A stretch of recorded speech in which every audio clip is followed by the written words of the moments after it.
about. You know, I just came from Central Baptist Church with Mothers of the Movement. I think they might be here. And yes, they are. You know, I'd want them to stand up if you don't mind. I mean, these are the bravest women. You know,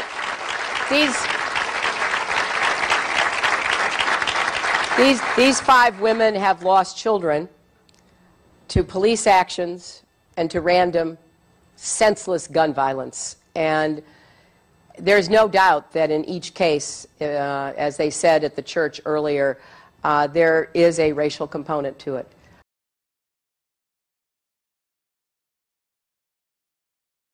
Not just gangs of kids anymore. They are often the kinds of kids that are called super predators. No conscience, no empathy. We can talk about why they ended up that way, but first we have to bring them to heal. And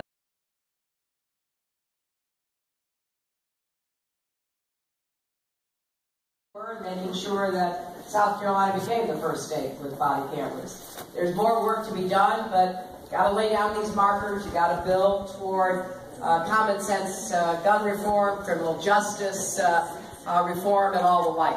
So I think we've got a very, I think we've got somebody saying here, we have to bring them apologize for mass incarceration. Okay, we'll talk about it. I'm not a super predator, Hillary Clinton. Okay, fine, we'll talk about it. You apologize to black people for mass incarceration? Well, can I talk, and then maybe you can listen to what I say?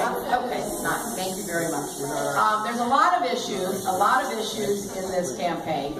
The very first speech that I gave back in April was about criminal justice reform and about predators. You're being rude. That's not appropriate. This is not appropriate. That's rude. Yeah, you want to hear the facts, you just want to talk. I know that you called black youth predators in 1994. Please explain the record. Explain it to us. You owe black people an apology. Well, excuse us. That's an inappropriate if you will give me a chance to talk, I'll approach your side. You know what? Nobody's ever asked me before. You're the first person to ask me, and I'm happy to address it, but you are the first person to ask me here. Okay, back to the issues. Thank you. The issues that I think are important.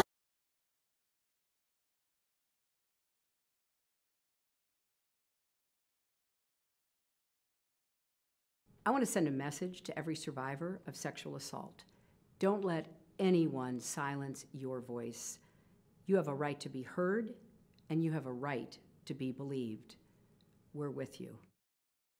I want to send a message to every survivor of sexual assault. Don't let anyone silence your voice. You have a right to be heard, and you have the right to be believed. Unless I'm your rapist's lawyer. Hillary Rodham was a 27-year-old trial lawyer in Arkansas with a southern drawl and big ambitions. She was asked by a judge to defend a 42-year-old man accused of raping a 12-year-old girl. Now, Clinton was able to plea bargain down the sentence to just 1 year in prison, which was then reduced to time served. But the victim, who is now 52 years old, is speaking out to the Daily Beast and saying that one of the most famous women in the world put her through hell. She also has a message now for the former Secretary of State. You done to me? I said, man, you're supposed to be it for women? Do you call that for women? What you done to me? And I heard you on tape laughing.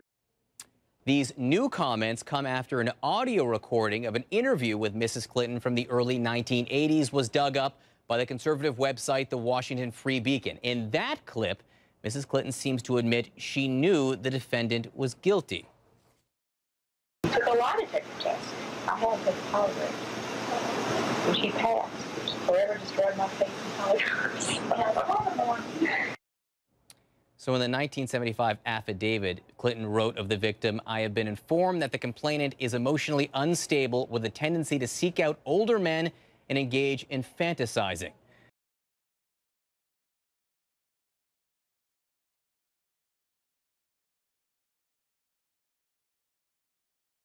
And what happened?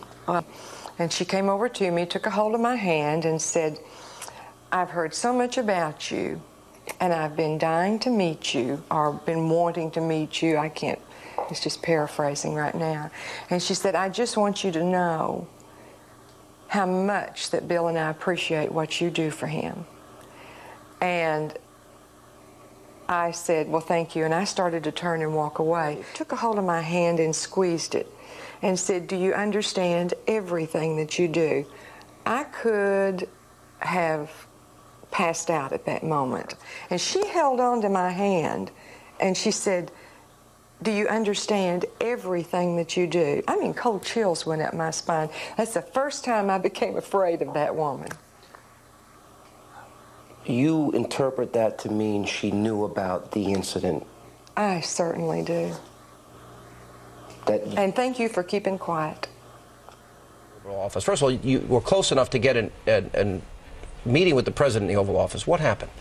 I went in, I was distraught, I was upset. My husband was in the middle of a financial crisis. I needed to stop volunteering. I needed to get a regular job to help him through this, to help my family and my children. We had two children in college, and I went to see him. It was a terrible ordeal for me, and no woman should be subjected to it. But it was an assault. He assaulted you? Yes. He touched, grabbed, fondled, and kissed you against your will? Yes. And it's an allegation that is not made by one woman, it's made by multiple women. Many of us. And so what for those that are going to say, this is old, you know, Republicans need to focus on the campaign. How does this impact Hillary? Where's the focus on Hillary here? She's running now. He's out of office. Hillary claims to be and wants us to think that she's a champion of women's rights. She's a women's advocate. She's a feminist. She has enabled his behavior for over 30